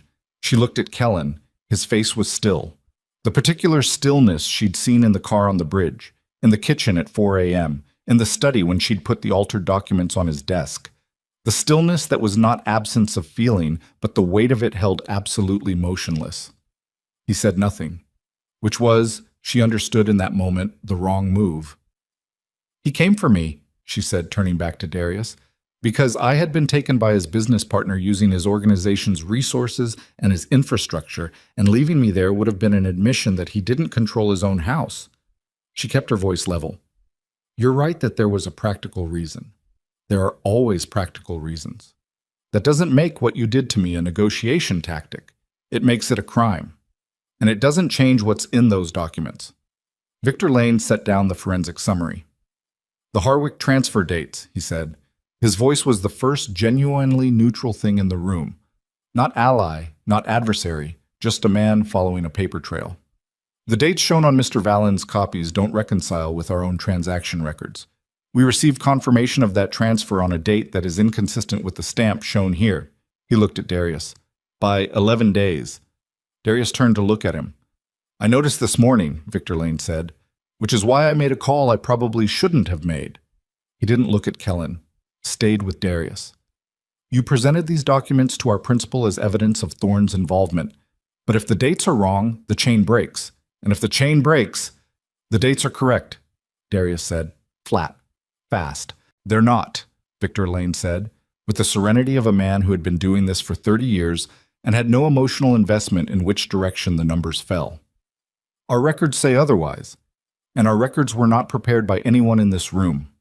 Darius put both hands on the table, leaned forward. Victor, you've known me for 12 years. I've known your numbers for 12 years, Victor Lane said. This morning I found out those aren't the same thing. Something cracked in the room. Not a sound. A pressure. The specific moment when a structure built on a particular set of assumptions meets information that the assumptions didn't account for, and the whole thing shudders. Elena reached into her bag and placed the last document on the table. Conrad Reyes, she said, administrative coordinator in my office for the last 14 months. He was present during Mr. Vallen's visits. He provided navigational assistance with the filing system, under the belief, he says, that Darius had authorization. She pushed the signed statement toward the center of the table.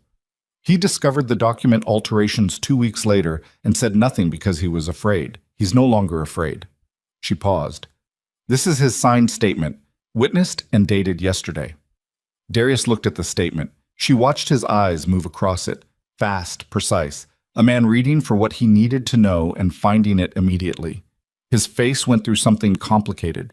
Then he straightened up, buttoned his jacket, and she understood with a clarity that felt cold and clean that she was watching a man decide that the room was no longer the battleground and that the next move was not going to happen here. This meeting, he said carefully, is premature. There are aspects of this situation that require further verification before any conclusions. Sit down, said one of the men she didn't know, from the other organization, the one that wasn't Solano. His voice was different from Kellen's, not controlled, flat in the way of someone for whom the voice was not where the danger lived. Nobody's leaving this room until we've finished. Darius looked at him, read him, and sat down. The room rearranged itself. She could feel it, the way the weight redistributed, who was looking at whom, the specific geometry of a situation that had shifted its center of gravity. The convener leaned forward. Mr. Vallen, the evidence as presented suggests that the documents you've brought tonight were altered using access to Ms. Voss's office during a period when she was being held against her will by members of your operation. Do you dispute this? A long pause. I dispute the characterization, Darius said. Then dispute it specifically. Another pause. Longer. She watched him go through his remaining options and come up short and go through them again. I had legitimate access to the 14th floor. The key was given to me by Kellen himself. The documents I've presented were retrieved from the official filing system. With altered dates, Victor Lane said, and represent the best available evidence of a financial chain that connects. Victor just told you his own organization's records contradict your dates, Elena said. By 11 days. That's not a rounding error. That's not a clerical mistake. That's a deliberate change made to place a transaction in a window that served your narrative. She leaned forward. Her voice stayed even, but there was something underneath it now. Not anger exactly, something more structural, the specific energy of someone who has been very patient for a very long time and is now entirely done being patient. You built a case on my name. You used my office, my files, my work history, and my absence to construct something that was supposed to destroy the man I work for and close the door permanently on the question of what happened to me. Her voice dropped. Did you think I wouldn't come back? Or did you think that if I did, no one would listen to me? Darius looked at her. For the first time since she'd walked into the room, his expression was not calculated. There was something in it that was almost, not remorse, she didn't give him that, but something adjacent to the recognition that he had made a specific error and that the error had a name and the name was standing across the table from him. Elena, don't, she said. He closed his mouth. Kellen spoke then. He'd been quiet for long enough that the room had almost forgotten he was the reason they were all here. Darius, we've known each other for 16 years. His voice was the quiet one, the dangerous quiet. I brought you into my organization because I trusted your judgment. I gave you access to my office, my resources, my people, because I believed we were building something together. He paused. You used that access to take the one person in my operation who never asked for anything she didn't earn, chain her to a floor for 6 weeks, and then walk into a room full of men we've done business with for a decade and try to hang both of us with her name." Darius said nothing. "The financial case against you for the facilitation of Marcus Vale's theft is being filed with the appropriate parties as of tonight," Kellen said. "I have the transactions. I have the communication records. I have evidence that you were in contact with Marcus in the 6 weeks before he ran, which means you knew. You knew, and you positioned yourself to benefit from the fallout." He reached into his jacket and placed a single folded document on the table. "That's a summary. The full file has already been distributed to 3 separate parties, none of whom are in this room, as a safeguard." Darius went very still. "The safeguard means," Kellen said, "that anything that happens to me, to Elena, or to anyone connected to either of us, results in the full file going public through every available channel. You cannot contain it by removing me. You cannot contain it at all." He looked at Darius with the expression she'd never seen before and still didn't have a clean word for, the one that had appeared in the warehouse doorway and hadn't fully gone away. "It's over." The room held. Then one of the unknown men shifted his chair back. "The matter of the 11 million. The money trail in the full file shows where it went," Kellen said. "Most of it went to accounts Darius controls. The documentation is detailed. Recovery is a conversation for another meeting." Victor Lane had been reading, going through the forensic summary page by page with the systematic thoroughness she'd hoped for when she'd walked in. He set it down, looked at the convener, said nothing, but the look was sufficient. The convener looked at Darius. "I think you understand the position you're in." Darius looked at the table. His hands were flat on it, both of them, palms down, very still. He was the most still thing in the room, which was not the stillness of a man who was calm. It was the stillness of a man whose options had narrowed to a point. She watched him. He looked up. Not at Kellen. At her. "You should have stayed gone," he said. It came out quiet, almost conversational. The statement of a man who was not threatening anymore, just acknowledging, in the bluntest possible way, where he'd gone wrong. She held his gaze. "I know," she said. "That's the mistake you made." The door opened. She turned. 2 men she'd never seen came through it. Not from either organization, not from Kellen's team. They had a specific quality to them that she recognized from the way they moved, the way they positioned themselves in the room, the way the convener stood up immediately and stepped back. Behind them came a 3rd man, mid-50s, a face she didn't know. But the way Darius reacted to that face, the way his careful stillness broke, just once, just briefly, into something that was unmistakably fear, told her that whoever this man was, he was the variable that Darius hadn't put in his plan either. "I apologize for the interruption," the man said. His voice was measured and dry and had an accent she couldn't immediately place. He looked at the room without any apparent concern for who was in it. "My name is unimportant. What is important is that I represent the party who provided the original capital that Marcus Vale was employed to manage." He paused. $11 million, which appears, based on the materials I've been reviewing for the last several hours, to have been redirected by a man currently sitting at this table. Every head turned toward Darius. The man with the dry voice looked at Darius with the particular expression of someone who had traveled a significant distance and intended to leave with what they came for. "Mr. Vallon," he said, "you and I need to have a conversation that is not in this room." Darius pushed back from the table. One of the 2 men who'd entered with the dry-voiced man moved to block the door. The second one stayed exactly where he was, with the patience of someone who, the second man stayed exactly where he was, with the patience of someone who had done this before, and understood that patience was the most effective tool in a room full of people who had run out of options.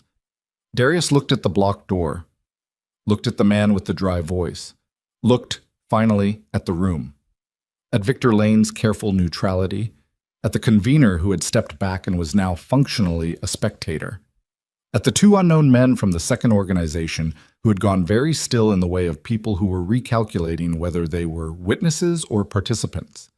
Then he looked at Kellen. Something passed between them. 16 years of whatever they had been to each other. Partners, allies, Two men who had built something significant out of dangerous materials and mutual necessity, compressed into a single look that lasted less than 3 seconds and carried the weight of all of it. Kellen held his gaze and said nothing. Darius turned to the man with the dry voice. "I'd like my lawyer present." "That's a reasonable request," the man said pleasantly. "You can make that call from the car. I'm not getting in a car." "Mr. Vallon."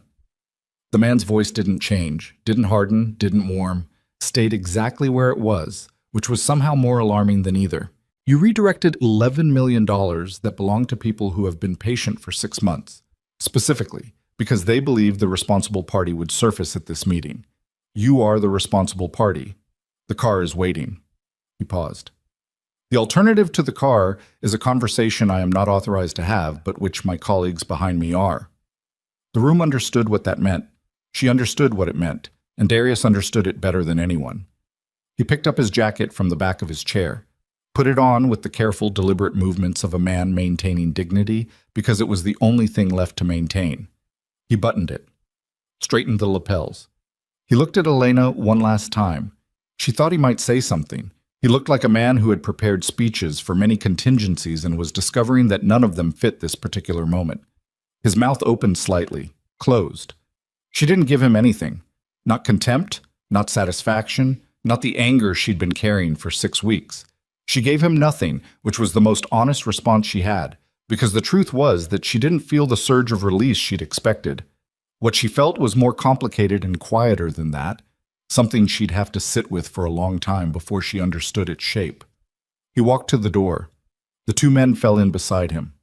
The man with the dry voice followed without looking back. The door closed. The room exhaled. The meeting continued for another 90 minutes without Darius in it, which was a different kind of meeting entirely.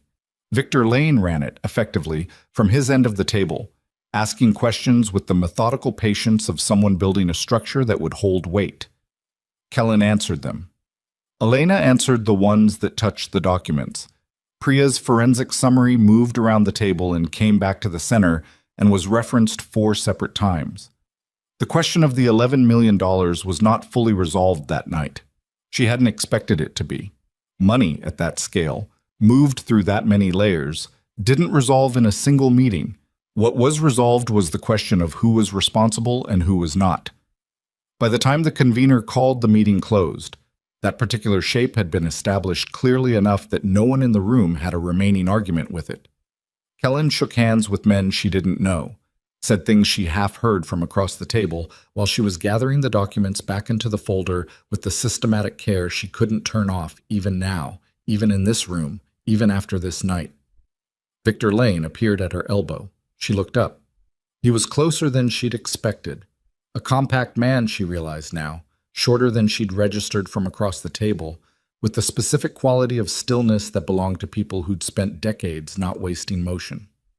He looked at her with eyes that were doing the same thing hers did, which was registering information without committing to a response before the information was fully processed. "You found the date discrepancy in your own files," he said. "Yes. After 6 weeks in a warehouse. I was out for about 36 hours before I found it." Something moved in his expression. Not quite a smile. More like the acknowledgement of something he hadn't anticipated encountering. "I've been in this business for a long time," he said. "I've sat across from a lot of people in a lot of rooms." He paused. "I don't say this often. What you did tonight was exceptional work." She looked at him steadily. "I was protecting my own name." "Yes," he said. "That's what made it exceptional." He walked away. She watched him go. Then she put the last document in the folder, picked up her bag, and stood up. Her hands were shaking again. She pressed them flat against her thighs the same way she had in the chair at Kellen's estate the night she came back, the same way she had at 4 a.m. in the kitchen. The particular physical tick of a body that had been running on something other than normal fuel for a very long time and was beginning to register the cost. She breathed through it, waited for her hands to steady. They mostly did. Kellen appeared beside her. He didn't say anything immediately. He looked at her the way he'd looked at her in the warehouse doorway. That expression she still didn't have a clean category for, the one that lived in the territory between professional and something else entirely that she'd been carefully not examining. "Ready to go?" he said. "Yes," she said. "I need food and I need sleep, and I need to not think about any of this for approximately 8 hours." "That's achievable." "And tomorrow," she said, "I need to know what happens to Conrad Reyes." "Already handled." She looked at him. "Handled how?" "He keeps his job, reduced access until trust is rebuilt, which is standard protocol. He made a mistake under pressure and then told the truth when he had the option not to." He paused. "That matters." She nodded slowly. "Good." They walked out of the building together. The night outside was cold and clear. The rain had finally stopped, the sky washed clean, the particular sharpness in the air that comes after a long stretch of weather breaks. She stood on the sidewalk for a moment and breathed it. Across the street, Darius's car was gone. She didn't know where he was, didn't know exactly what awaited him at the end of whatever car ride he'd gotten into. She wasn't going to pretend she felt nothing about that. She'd spent 6 weeks in the dark because of the choices he'd made, and there was a version of her that was glad the accounting had come. But she wasn't going to perform satisfaction she didn't purely feel either. The world was not clean. It didn't go clean just because a particular wrong got addressed. She'd always known that. She just understood it differently now. 2 weeks passed. She spent most of the first week at her own apartment, which Kellen's people had checked and cleared before she returned to it. She repainted the front room a slightly different shade of white than it had been. She couldn't have explained why, except that she needed the room to be different from the room she'd left when she walked out to go retrieve documents that didn't exist. She bought new coffee cups. She slept badly for the first 5 days and then, on the 6th, slept 10 hours straight and woke up feeling like herself in a way she hadn't fully expected to feel again. She went back to work at the start of the second week. Not because she had to, because she'd thought about it carefully and made a decision, which was different from going back because it was expected or because staying away felt like letting something win. She'd thought about it the same way she thought about everything, systematically, from multiple angles, with the specific intellectual honesty that had always been her most useful quality and sometimes her most inconvenient one. She wanted to go back. That was the honest conclusion. She wanted her office and her filing system and her work, and she wanted to walk through the door on the 14th floor and sit at her desk and manage the impossible schedule of a man who ran a complicated empire in a complicated world. She had never been naive about what that world contained. She had always understood the edges of it. The understanding was just more direct now. Kellen was in his office when she arrived. She knew this before she saw him because she knew his schedule and she'd rebuilt it in her head during the week she was away, tracking what needed to be rescheduled, what had probably slipped, what would require immediate attention.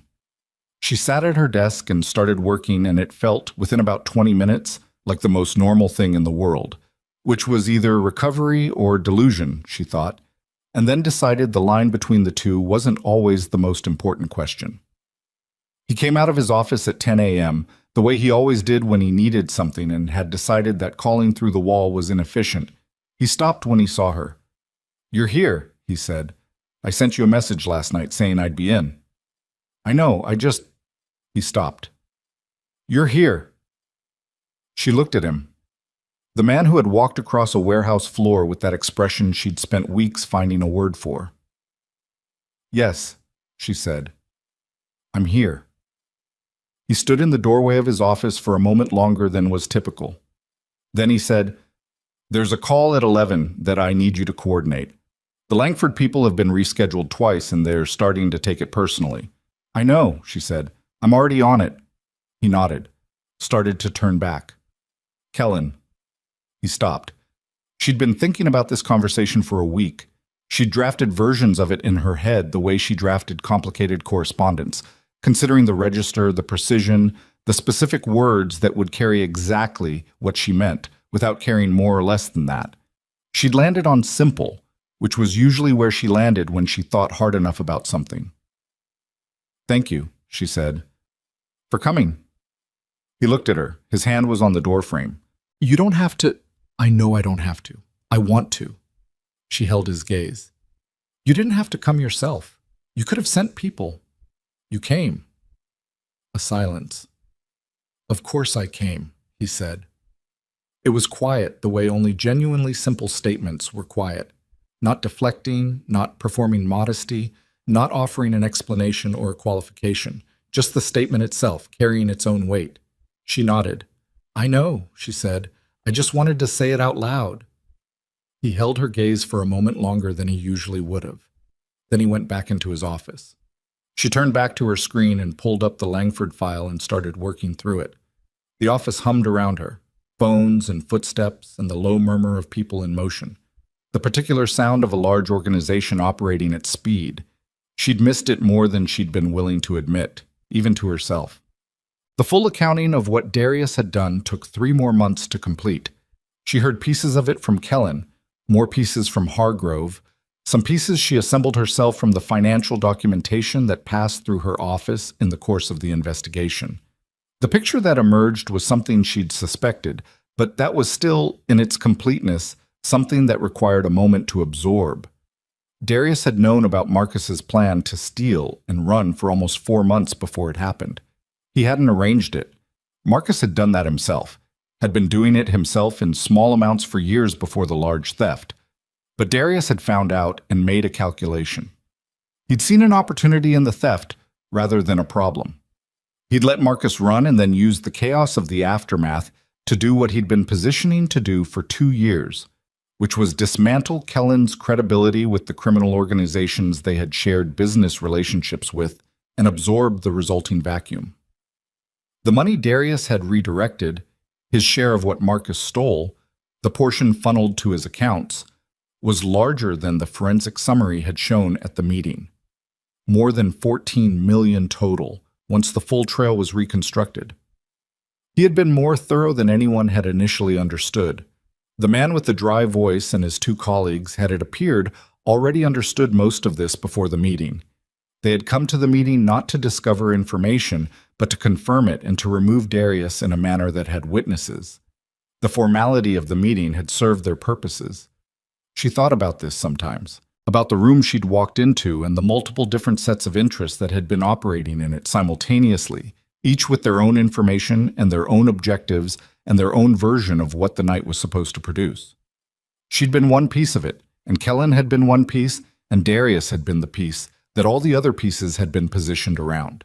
She thought about the man with the dry voice, and didn't ask questions about Darius's situation that she didn't need the answers to.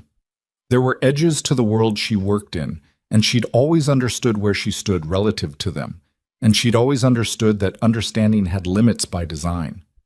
What she knew was that Darius Vallon did not reappear. Not in Portland, not in any business context that touched her world, not in any form that indicated he was operating in any capacity connected to his previous life. She filed that away and moved on. It was a Thursday in January, almost 3 months after the meeting, when things shifted again. Not dramatically, not with the sudden violence of the previous shifts, quietly, the way the most significant things sometimes happened, in a Tuesday afternoon moment that you didn't identify as significant until later, looking back. She was working late.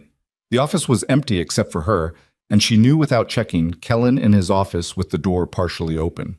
This was their habitual late evening configuration, the building empty around them, the city lights beginning to matter through the windows, the particular silence of a large space after the people who filled it had gone. She knocked on his doorframe. He looked up from his desk.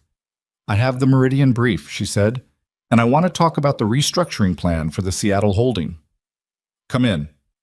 She sat across from him and put the brief on the desk, and he reached for it, and they spent 30 minutes going through it the way they'd gone through hundreds of similar documents, her noting the issues, him asking the questions, both of them working through the logic until they had something that held up. At the end of it, he leaned back in his chair and rubbed the back of his neck, which was the specific gesture he made when a long day was reaching its natural end. "The Seattle plan," she said. "Tomorrow. The Harrington deadline is—" "I know when the deadline is." He looked at her with the expression that wasn't quite a smile. The one that appeared sometimes when she pushed back, when she refused to let the conversation end before she was ready to let it end. "Tomorrow morning, first thing." "Fine." She gathered the brief, stood up. "Elena." She stopped. He was looking at her with the expression she had finally, after 3 months, found a word for. Not one word, a phrase. It was the look of someone who had almost lost something and was still not over the almost.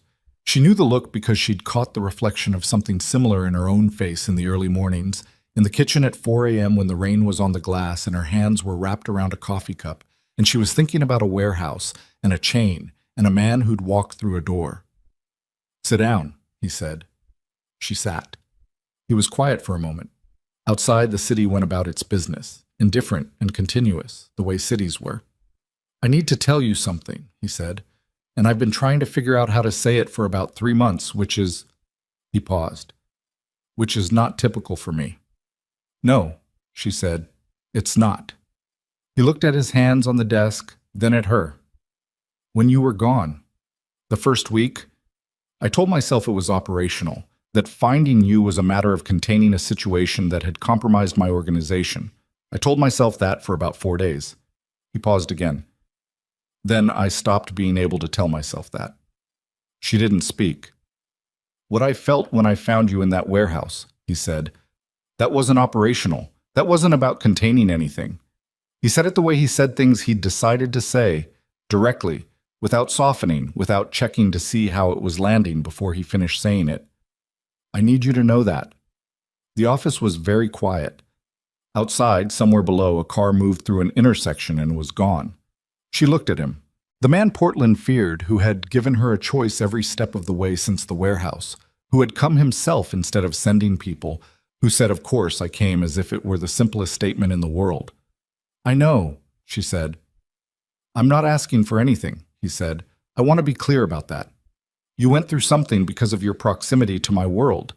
And I am not going to, Kellen." She said his name the way she said very few things, directly. "I know you're not asking for anything." "Then what are you— "I'm telling you that I know," she said, "and that I've known for a while, and that I've been thinking about it." She held his gaze. "I don't make decisions under pressure. I make them when I've had time to think. I've had time to think." He was very still. "And?" She put her hands on his desk. Flat, the way she'd pressed them flat on the mattress at 4 a.m. when she was finding her bearings, the way she pressed them to her thighs when her hands shook. The gesture that meant, "I am here, in this moment, with full knowledge of where I am." "I'm not staying because I have nowhere else to go," she said. "I'm not staying because I'm afraid of the world outside this building. I'm not staying because you saved me and I feel I owe you something." She paused. "I'm staying because this is where I want to be. Because this work matters to me. Because you—" She stopped, found the honest version. "Because you are the most difficult, most complicated, most frequently infuriating person I've worked for in my professional life. And I have never once, in 3 years, felt like what I did didn't matter." She paused. "And because when I was in that warehouse and I was trying to hold on to the idea that someone was coming, the person I held on to was you." He looked at her for a long moment. His jaw was doing the thing. His eyes were the steadiest thing in the room. "You're going to keep arguing with me," he said. "Constantly," she said. "It's one of my most important functions." Something happened in his face. The expression she'd spent months finding a word for shifted into something that didn't need a word. Something that was simply what it was, without category or qualification. "Okay," he said. "Okay," she said. She didn't stand up. He didn't lean back.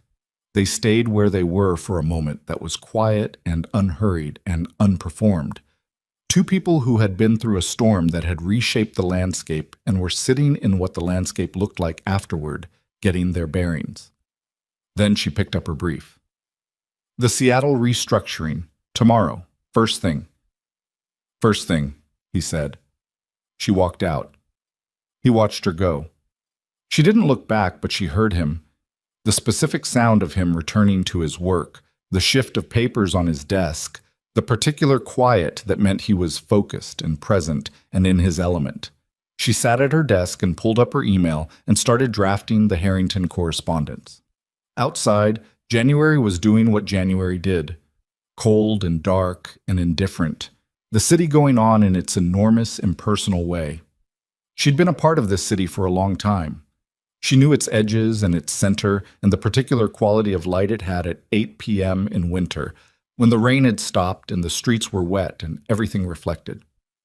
She thought about the first morning after the warehouse, the way the rain had sounded against the window at Kellen's estate, the way she'd sat on the edge of a clean bed and pressed her hands flat and breathed through the fact that she was out, that it was over, that the floor was soft and the room smelled like clean linen.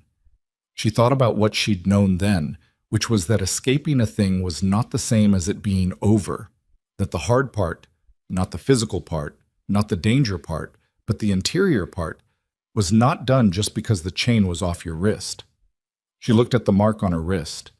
3 months out, and it was faint now, still visible in certain light, a pale difference in the skin's texture, the kind of mark that time was going to reduce further, but not entirely erase. She'd stopped minding it. It was the record of something she'd survived, and she had survived it. Not despite who she was, but because of it. Because she'd kept thinking when thinking was the only weapon available. Because she'd known her own work well enough to find the seams in what someone had tried to build on top of it. Because she'd walked into a room full of men who expected a frightened secretary and discovered something else entirely. She was not the same as she had been before the warehouse. She had thought about this carefully, the way she thought about everything. She tried to locate what had changed and what hadn't. Some things were the same. The systematic thinking, the drive for precision, the particular quality of her work ethic that had always been less about ambition than about the genuine satisfaction of doing something correctly. Those were the same. What was different was the absence of certain assumptions she'd carried without examining them. The assumption that proximity to danger was something that happened to other people. The assumption that competence was a shield in environments where other people controlled the variables. The assumption that doing your job well and doing it honestly meant you were protected by some implicit agreement that didn't actually exist. She understood now that the world didn't run on implicit agreements. It ran on explicit ones, and even those were only as good as the people making them. She understood that clearly, without bitterness, the way you understood things when you'd paid for the understanding with something real. What she'd done with that understanding was walk into a room and use it. She sent the Harrington email, pulled up the calendar for the next week, and started moving pieces to account for the Meridian Brief's timeline.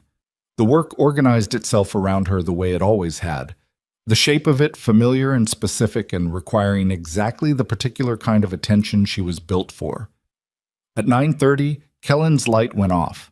She heard him come out. The particular sound of his footsteps, she'd know them anywhere now, would probably know them for the rest of her life, which was the specific legacy of paying very close attention to one person for a very long time. He stopped at her desk. "You should go home," he said. "10 minutes," she said. "You said that 40 minutes ago." "Then I mean it more sincerely this time." He was quiet.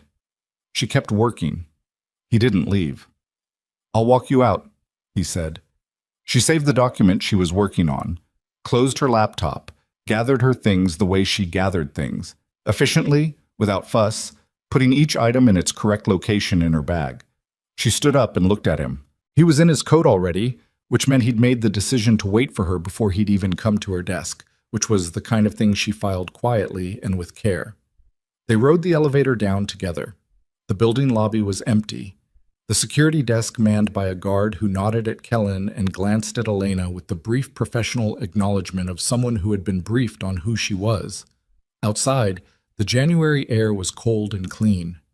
No rain. The streetlights turned the wet pavement to copper and gold. They stood on the sidewalk for a moment. The city moved around them. A couple walking a dog, a taxi navigating the intersection, the distant sound of the river that was always there beneath everything if you listened for it. "You know what I thought about," she said, "in the warehouse, besides the filing system." He looked at her. "I thought about this," she said. "Just the street. Just standing somewhere that wasn't a concrete floor. I made myself picture it in detail when things were very bad. The exact quality of the air, the sound of the city, the lights." She looked at the street in front of her. "It's exactly like I remembered." He was quiet for a moment. Then, "Good." She looked at him. The man who built an empire out of fear and had never once frightened her. The man who said, "Of course I came," and meant it as simply as it sounded. The man who understood, without her having to explain it, the difference between protecting someone and controlling them. "Good night, Kellen," she said. "Good night, Elena." She walked to her car. She didn't look back, but she heard him, still there on the sidewalk, not moving, with the patience of someone who was going to stay until she was safe and away, which was not something she'd asked for and not something she'd tell him to stop. She got in, pulled out of the parking space. At the end of the block, she stopped at a red light and looked in the rearview mirror. He was still there. She faced forward. The light changed. She drove. The city opened up around her, the bridges lit against the dark water, the West Hills thick with light, the specific geography of a place she had lived in long enough that it knew her back. She'd been afraid once, in a warehouse 14 miles from this intersection, that she would never see it again.